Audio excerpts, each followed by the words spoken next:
Time is running out for families who live in this community to find a place to call home. Here on Wink News, we have told you about the 19 acres east of the Bimini Basin in Cape Coral. We reported about Cape Coral grabbing up this land for revitalization.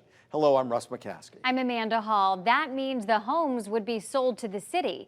Now the people who live here have until January 31st to find a new place to live.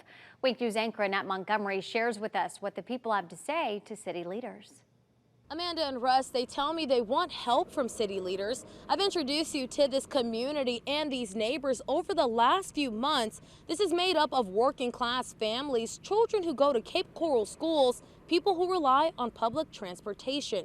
While many families are now preparing for the holiday season, this community is wondering where they'll wake up after January 31st. And at this time, they tell me with no help from the city. Mark Bryant has a simple message for Cape Coral city leaders. Help. Bottom line, you made this decision. None of us had any idea that we're going to have to do this, and we don't have the financial resources to just up and move. The Bryant family has taken hit after hit this year, and the latest is this letter telling them they have to be out by January 31st. We've had enough losses here. My daughter died in June. We lost half our Social Security benefits, and then I find out on the news that we're going to have to move out too. It's a lot. It's something neighbors living in the 19 acres east of the Bimini Basin knew was coming after hearing the report on Wink News that the city had plans to buy the land they were living on. My neighbor Shannon called me up and said, "Hey, did you hear the news?" And none of us had.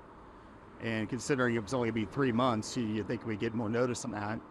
And then our Happy Halloween was getting our 90 days notice that our lease is being terminated.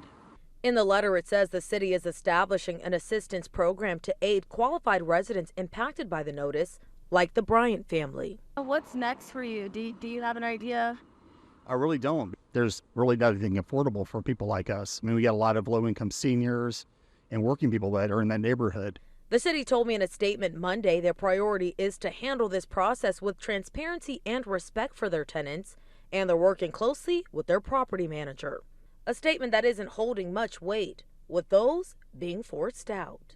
They're really not giving any kind of plan. It's basically, they made a decision and then didn't think about the residents who are actually living there in that area. So what would neighbors like to see? They tell me any sort of assistance, whether it be financial or the city working with property managers at other locations to get them discounted rates. Now, I did reach out to the property manager and I'm still waiting to hear back, but all new on Wink News at 6. I'll tell you what's next for families like the Bryants. In Cape Coral, Annette Montgomery, Wink News.